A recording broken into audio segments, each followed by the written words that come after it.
7, 6, 5.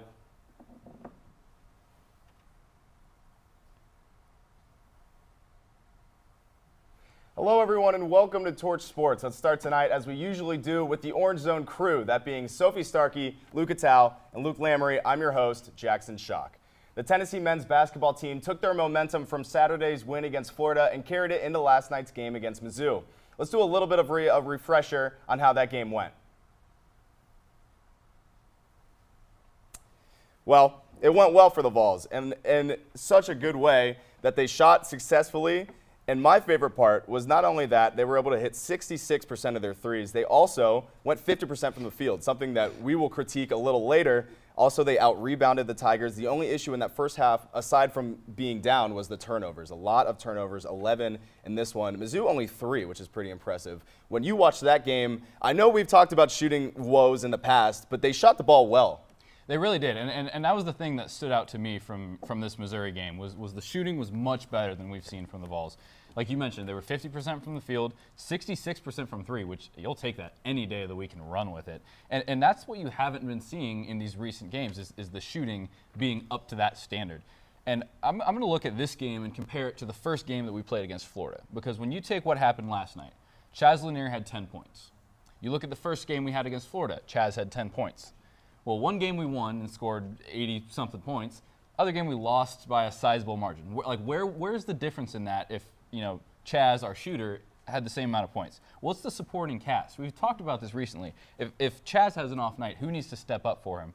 And that's what happened against Missouri. Everybody else stepped up. Igor had a great game. Zakai Ziegler had a great game. Akpara had a great game down low. And so in this game, you saw, yes, Chaz didn't have a great night, but everyone around him stepped up, did their part, so he didn't have to have a great night. And that's what you want to see from this team. You want to see them playing as a team and not relying on that one guy. And Rick Barnes was saying that in his post-game presser as well. He said, Chaz didn't have a great night, but the supporting cast stepped up, and you got to play like a team. You can't be relying on one guy the entire season, which is what we've been talking about. So it was really good to see that the entire team played together and stepped up and did their job this game.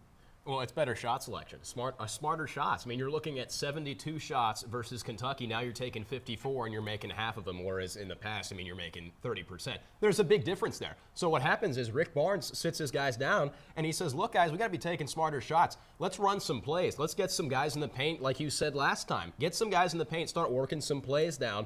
All of a sudden, you start to get more production. Like you said, 50% from the field. That's a drastic improvement. And even on the three, 67%. You look at Kentucky, you're shooting 34% from three. So these guys are taking smarter shots. They're working the ball around, and they're getting open. Another point I'd like to mention is they're rallying at the half. Okay, so when you're down, you have a terrible half against Missouri, you can come back. It's the same thing. We saw it at Auburn, Vandy, and Florida. When you had a bad first half, second half, you come out and you can't recover. So this is a Vols team that we saw recover very well last night. Absolutely. And you cannot go looking at this game without mentioning Igor Milicic Jr., his performance. He was out during the Florida game, and one missed game was enough for him. You ever heard the theory that you play better when you're sick? Flu game. That a lot. This is definitely the case with him. I hope he's sick all the time and plays like this every other game of the season. I don't know if we hope he's sick, but. But he had a career day at Food City Center, 21 points, 10 rebounds, 5 assists, 4 blocks, and 2 steals. He led his team in almost every category. Huge performance from him. We've seen he had another moment like this against Kentucky. Liking this consistent performance from him so far and how he really stepped up when, Zakai was there, when the rest of his team was kind of struggling at first. He really took that torch and went forward with it. Yeah, and going off of Igor, he's actually the first player this century in college or professional, men's or women's basketball to have a stat line like that with 20-plus points, 10-plus rebounds, 5-plus assists, 4-plus blocks, 2 or more steals. He's lighting up the stat sheet and going 75% from the field, 50% from three, and 75% from free throw. So he had a night. He checked every box. He's playing all around, and that's what you want to see from him. Very versatile player. Well, the Vols obviously had a very successful night offensively, but before that, their field goal percentage was 44.4%, and that's the worst in the SEC. We've done a lot of talking about how this team can't shoot the ball and how they have a lack of offensive production. So we took the court ourselves to see if our frustrations about the Vols have been warranted. So we made it to the gym. Here's what we're gonna prove if we can shoot better than the Tennessee Vols. Obviously, a little bit less stakes here. Regardless, the number to beat right now is 44% from shooting. We're gonna take 100 shots, that's 25 each. And the basics of how this is gonna work look like this. 8 shots from around layup distance. Then we're gonna move to the mid-range. From there, we take 9 three-pointers. Got the numbers. All we got to do is make some shots. If we can beat their field goal percentage, I think that gives us a little bit of leeway to critique them offensively. If not, we'll have to see. Let's take a look how it goes. Here we go. I like the pace. Oh, he hit the one. I know you're coming out back there. 7. Like that. 20.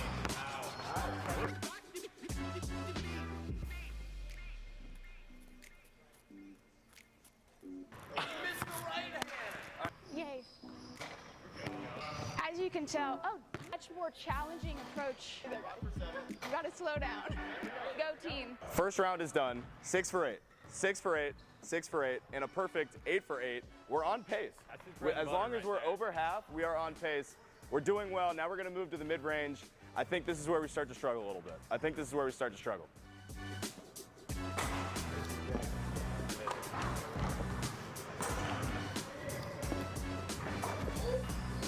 Impressive for Oh!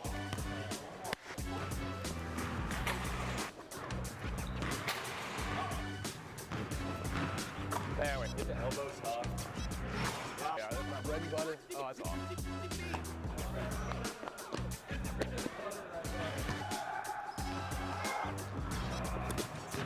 Oh.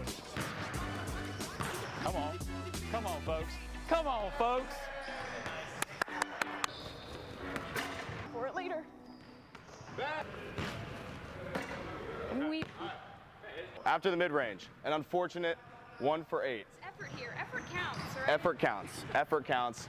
4 for 8. 4 for 8. We're on target on that one. And then a whopping 6 for 8 from Mr. Midrange, he referred to himself as. I think we're on pace, but now is the ultimate test. We've got to make some threes. Oh.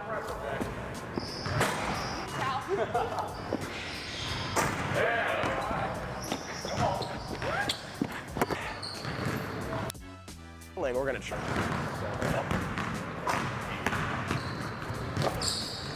Oh, baby, give me that. Yeah. Oh, baby. Oh my God! There we go.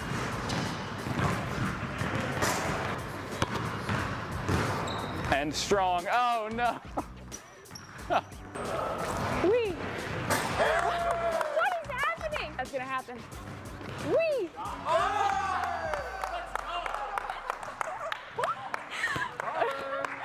might have been the worst form I've ever had. All right, so we have the results. Now from 3, let's take a peek. Luke, 3 for 9. Money. Not a bad deal there. 2 for 9. 2 for 9. 1 for 9. Clearly you can tell I'm a hockey player. So with that, we have the results. The number to beat, 44% field goal. We had 49. Yeah! We beat them. So, statistically speaking, the Volunteers are not as good as the Orange Zone when it comes to shooting in our own spaces. That's how we're going to phrase it. Now that means that we have the opportunity to critique the Volunteers when it comes to shooting because we've proven that we can do it. I think we should take them on 4v5 even maybe. Starting lineup. That sounds like I'm on Felix. That's what I said. that sounds like a terrible idea, but what does sound like a good idea is toss it back to the studio. So let's head back there.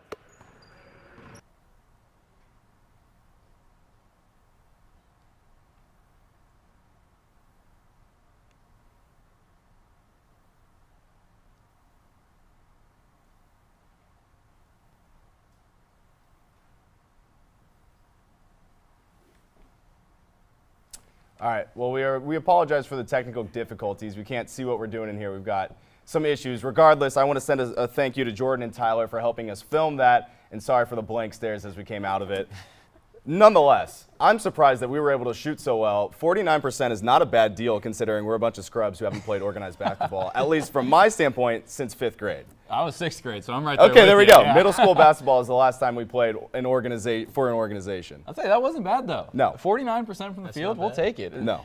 You know, we didn't really simulate as in-game scenarios the Vols are doing, but it was the best of our abilities. I was was pretty fun. proud of that. We had fun. It was fun. Mr. Fundamental over We here. have fun here. Thank You you. I don't know if you could hear it in the video, but I complimented Luke on his ability to shoot like we are in the 70s. Like fundamental as possible. I would go Back out to on a the limb. basics. I would go out on a lim and say he's the most fundamental basketball player I've ever played with. So. He's up there. He is up there. Thanks, Luke. Also, a gold star, Sophie. You went 1 for 8 from mid-range. You went 2 for 9 from 3. Why was I better from 3? She's a shooter. No one I like knows. it. I like I'm it. an outside shooter. So. Well, we're allowed to talk about the Vols' offensive struggles now because we've proven that we can at least shoot a ball in some capacity. And when you look at it, obviously they played well last night, but the nights prior they had not necessarily shot the ball well. How are they going to be able to keep this consistency as they move forward in the SEC slate? Yeah, well, to me, it's exactly what we were talking about last week here. You know, it's keeping guys in the paint who, you know, that should be where they live. Akpara, 6'11", he should be living in the paint. And he can come up, set some high picks every now and then. But what I was very impressed with in the Missouri game is he started doing that. You know, Akpara, he spent more time in the paint in the Missouri game than I've seen him this entire season. You know, Milicic obviously had a great night shooting, but he was also in the paint a little bit, and Meshack was too. And so you have those guys that were down low, and not only does that allow you to kick it into them and then pass it back out, but also when you have a 6'11" guy down there ready to grab rebounds, he's either going to get the rebound or everyone crashes the boards to try and make him not get the rebound. So that leaves people open for good shots and open shots rather than if you have everyone spread around the perimeter that, you know, are all covered tightly. It makes the defense, you know, crowd towards him, you know, when shots get put up, and that opens up a whole lot more different offense than, you know, we've seen from the Vols this season. Absolutely. Well, I like what you said about big man. I mean, you can talk about rebounding and getting your guys down in there. Let's get physical with it. We talked about it versus Vanderbilt. Vanderbilt was a very physical team, and we paid the cost of that. If we come out there with the physicality, I mean, even like we did against Mizzou last night. I mean, look. 7 blocks between Akpara and Milicic. I mean, that's a phenomenal showing. They're down there, and they're showing the power that they have. 3 steals. I mean, this is that was a very physical performance. So if you can take that and replicate that, you're in good standing. Also, you know, mentality is a completely different ballgame. Look, if you come out there first half, come out swinging, come out like you mean business, you don't even have to worry about second half, you know, making a charge to come back. If you come out first half with the mentality like we have this, you know, this is all us, then you don't even have to worry about that. And we won the rebounding battle too. We rebounded 38-30 against Missouri, and I would argue that we've lost the rebounding battle in more games than we've won it this year. So that's enough something. people in the paint to exactly. get the ball. And so when you have the guys down there, you win the rebounding battle more often. Those offensive rebounds can turn into second chance points that are huge down the stretch. Absolutely. This was the 4th highest scoring game so far for the Vols this season. But of course, Rick Barnes expects the most out of his team. And he said even when the shots are falling and it looks good, there's still a lot this team needs to work on. The first half really replicated everything the Vols have been struggling with so far this season. Turnovers, missed second chance shots, not reading the defense, trying to hurry and make a play and then missing the shot. But what we learned from this performance is that if more than one player steps up, we can produce 50 shots in the second half. 50 shots. We had 5 guys go for double digits in the second half. And as we talked about in previous episodes, all of our losses are by a margin of 10. I mean, it's as simple as shooting. If we can get more than one guy to produce momentum, it could be a really different ballgame. The Volunteers undefeated ever since we shot 49%. Maybe they saw it and they were like, we're not going to let these bozos shoot better than us. Light a fire under them. As long as it works, I don't care how it happens. And that's all for this episode or at least this segment of the Orange Zone. We're not going to have a second Orange Zone, so this is all you're going to see from us tonight. Regardless, we'll be back next week, but don't worry because Jordan and the Rocky Talk crew have much more Torch Sports content, so stick with us after the break.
Welcome back, everyone, to yet another episode of Rocky Talk. We have an exciting episode lined up for you today, as it's been an insane week in the pro sports world. The unthinkable happened with the Dallas Mavericks trading away global superstar Luka Doncic to the Los Angeles Lakers.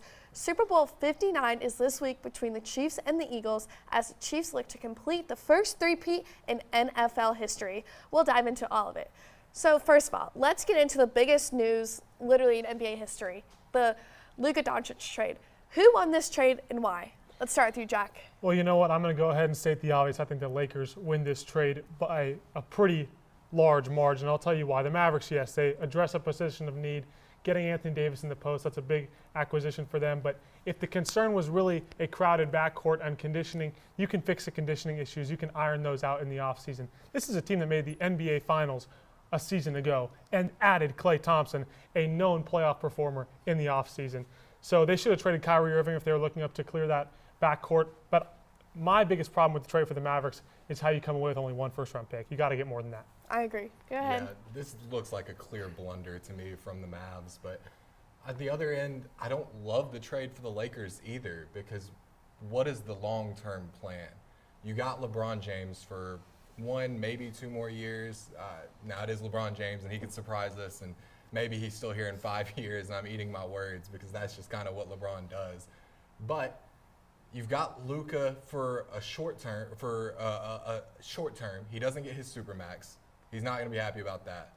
And then on top of that, you trade away Anthony Davis, your all-pro center, and at the time, after you had traded him, you didn't have an answer there on the roster. Then you go and get Mark Williams, who's an exciting young player, but he's missed 60% of the games in his career.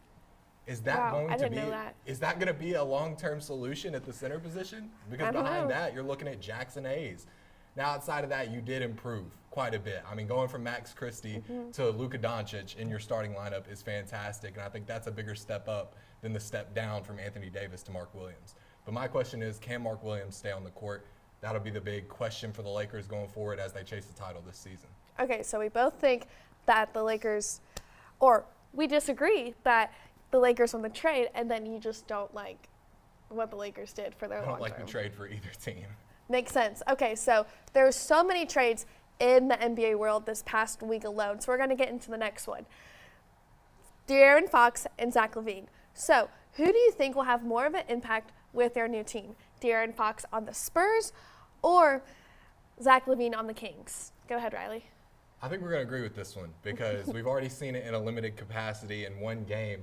It's De'Aaron Fox with the Spurs. I mean, this pick and roll action that we're going to be seeing between Victor Wembanyama and De'Aaron Fox is going to be absolutely nasty. It's going to be a really difficult thing for other teams to contend with. In their first game together, they come away with a pair of double-doubles for each of them, 24 points for each.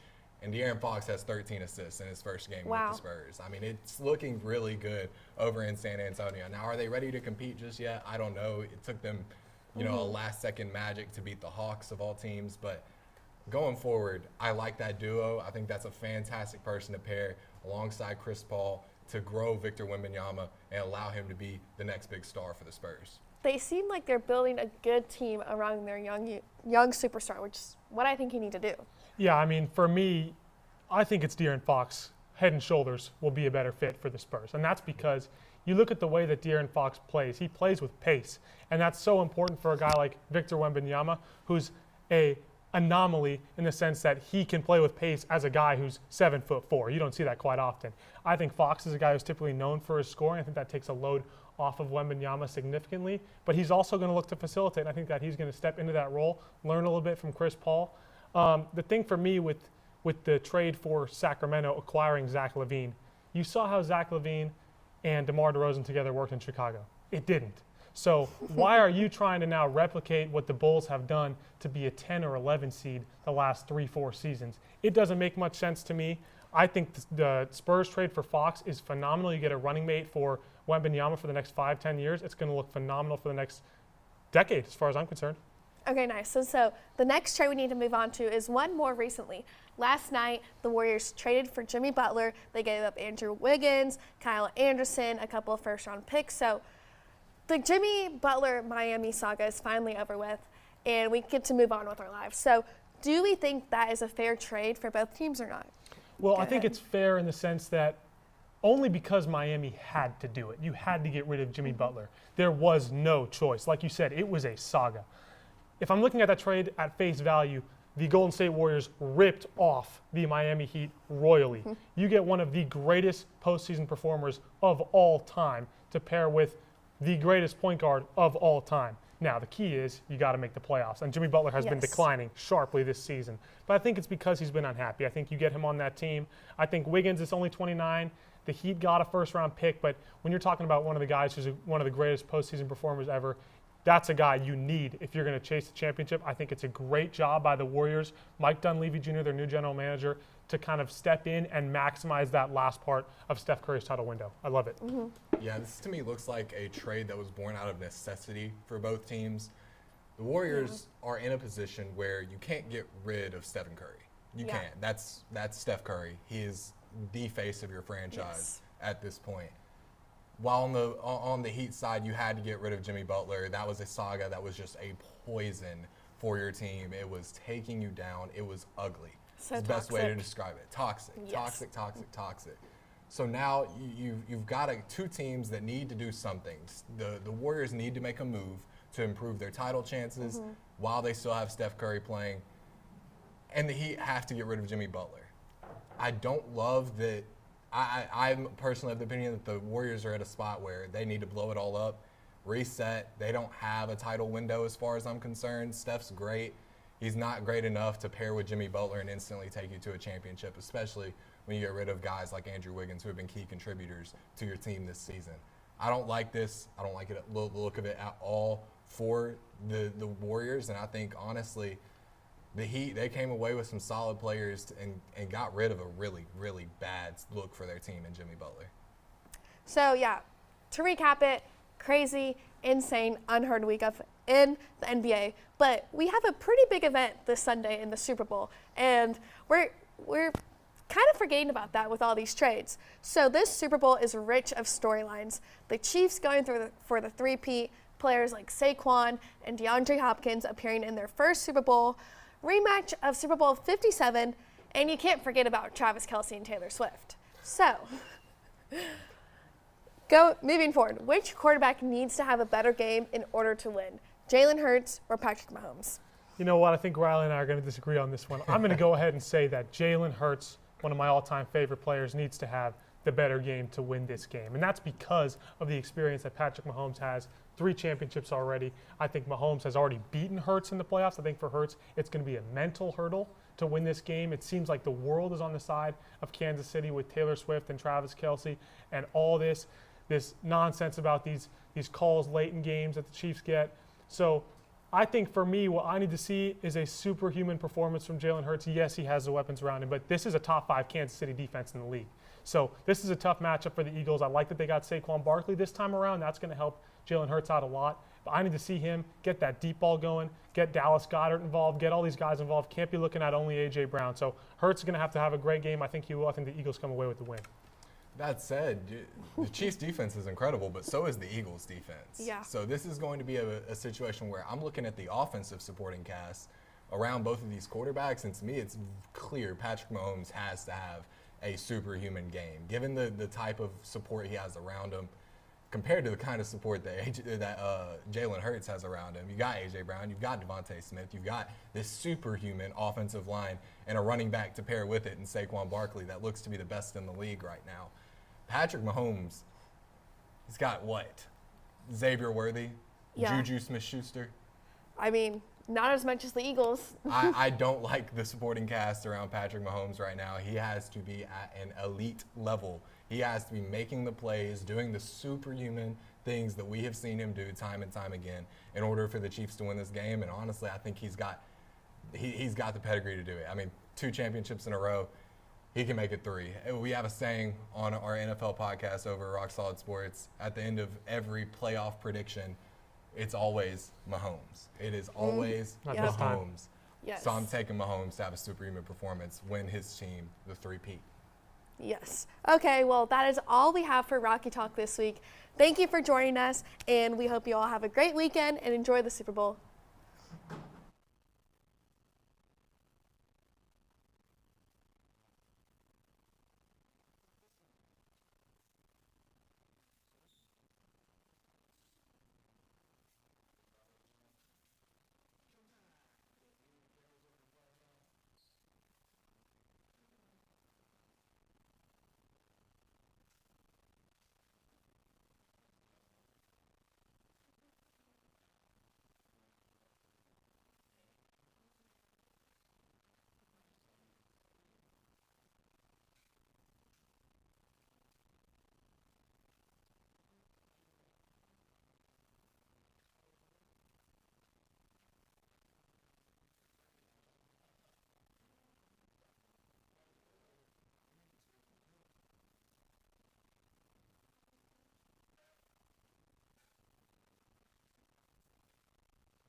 Welcome back to the Summit. I'm your host, Alexi Cowan, and alongside me we have Miss Alexis Ruma, Lauren Edwards, and of course, Jeremy Knopf II. We've had a good past week in a win column. How are you all feeling about our girls right now? I'm feeling refreshed after 3 losses, coming back with a win. I'm feeling good. Yeah, I'm also feeling good. I think we've performed better. Yeah, it's going to be a dogfight tonight, but I believe the Lady Vols are going to be ready to go. Yeah, I feel like we're in a positive state right now, but now in about an hour, that might not be the case. Right across the street, our girls welcome the number 5 UConn Huskies, which I think will be a defining matchup to see the true grit of this Caldwell team. But first, I want to flash back to Sunday at Missouri. Kim and the Clan were at the Mizzou Arena on Sunday to try and get back in that win column, and our star sophomore Talasia Cooper got them there with 25 points, that being 5 3-pointers too, 27 points and 5 3-pointers, not to mention her 7 rebounds, 6 steals, and 3 blocks. Vols took the win 76-71 after 3 straight SEC losses. Now, yes, this Missouri team is an SEC opponent, but they're unranked with a 12-12 record, and we only beat them by 5. So should we be concerned going into this UConn matchup since this margin was so close? I mean, I think we have to start off by saying, again, it's refreshing coming off, we lose 3 straight, come off with this win. I think the mindset, the energy, they're going to be more driven, knowing that we can win and we can be a competitive team. And you mentioned Talasia Cooper. I mean, she pretty much did it all, which looking amazing. But I think with a team like UConn, we can't rely on individual performance. And we have 5 players who average double-digit points, and we need to utilize that tonight. Yeah, I 100% agree. And I also like to bring up the fact that this is a rivalry game. And so I definitely think that there's going to be like a bigger fire lit up underneath our players because of the rivalry's just gone on for so long that this game is super important to us. For sure. Yeah, for me, I'll just start by saying we must be very, very glad that we pulled out the win against Missouri because we've lost some heartbreakers as of late. But so it feels good to finally get this monkey off our back in that 3-game losing skid. However, and that's a big however, this is the SEC when the big dogs come to play. What's that term that's been around for a while? Survive in advance? Maybe that's a good situation to look at it right now, but long term, absolutely not. Not the kind of championship mentality you want to have in a conference like this.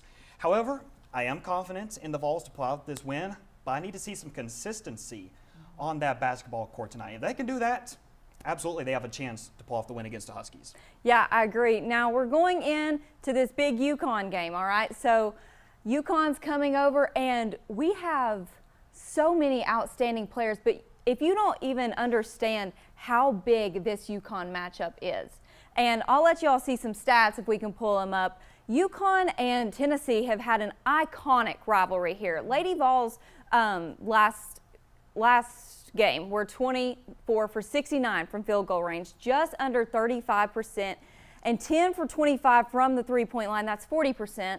Now you also see 75% from the free throw line, 39 rebounds, 9 steals, and some other stats of interest from Missouri you can see.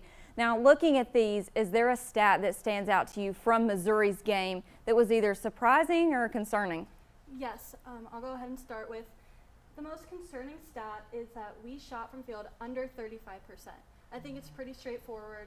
We can't be a super competitive team versus, especially going into tournament talk, and if we're shooting under 35%, that's just not going to work. And if we're looking at our next games, like tonight UConn, they average 51.5%, and LSU, who we play on Sunday, averages 47.1. So I think that's most concerning, as we need to get that up in order to, again, compete with these teams. For sure. I fully agree. I think that 24 for 69 from the field goal is crazy. That, I don't understand how we didn't shoot well. Yeah, for me, I'm taking a look at those 3-point numbers, and I'm just like, woof. Not that they're bad or anything like that, but it's just going back to the consistency part. I don't see any of that. I absolutely hate to call out names, but Talasia Cooper, one of the biggest reasons why we won that game against Mizzou, she went 5 and 10 in those 3-point numbers. Not ideal. Tess Darby, she went 1 and 5. I can keep going down the list, but I'm not going to because we don't got time for that. But you see the idea here. You don't have to go hero ball and try to save the day, anything like that. Just go for the three if you're in a position when you're comfortable to do so and see if it sticks. For sure. Now let's look about an hour ahead into this UConn matchup when UConn takes the floor. Let's look at this graphic here. This is an iconic rivalry and has been since the Pat Summitt era. Now Tennessee currently holds the record for most wins in NCAA Division I basketball with 1,487. But UConn is number 2 with 1,325 wins.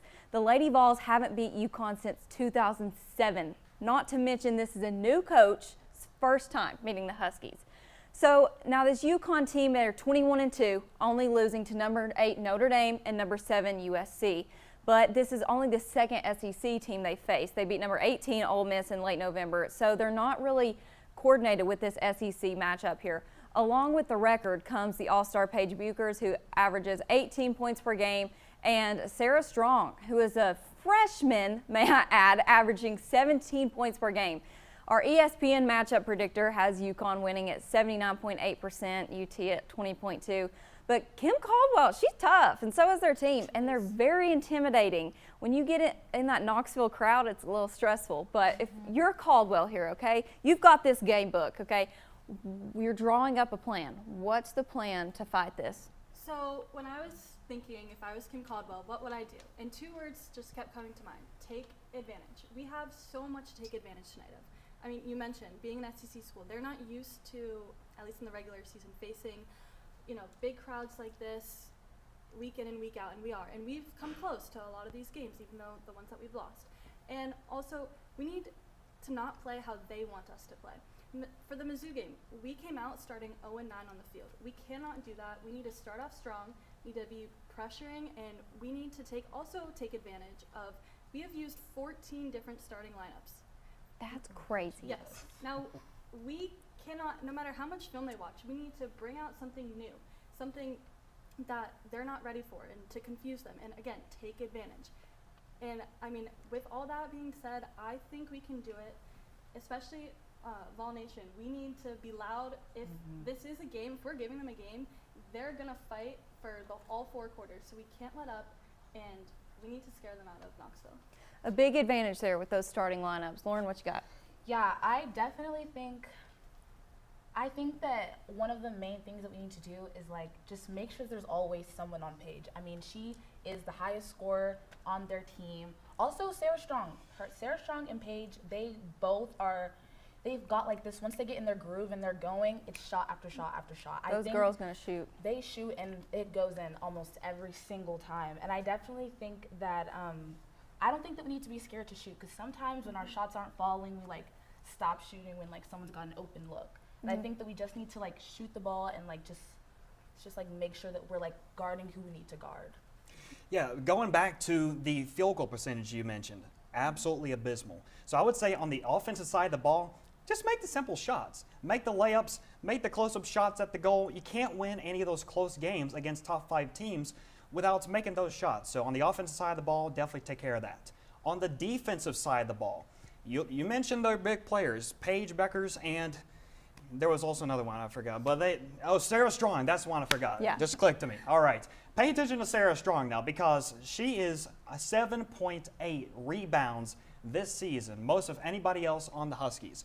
So they need to contain those 2 players and keep them from getting any momentum. Don't let them get an ounce of that. So if they're able to do that, no doubt that the Huskies will not be able to score any points this season. And I think, you know, going back to what both of you guys say, what I said in the beginning, we can't rely on individual performance tonight.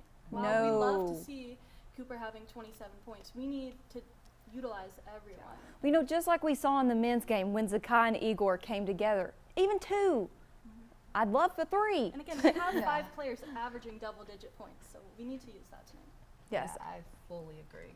We have a strong team. We have a lot of scorers, and I think an at-home advantage is our big gut punch here, if we can take advantage of that at-home advantage. Now, as soon as we're off the air, head down to Food City Center to see what plan Miss Kim carries out, or head over to ESPN to watch all the action. Tip-off is about an hour from now at 6:30. I don't really know what time it is, but that's all for this week of Torch Sports. Thank you all for tuning in, and we'll see you next week.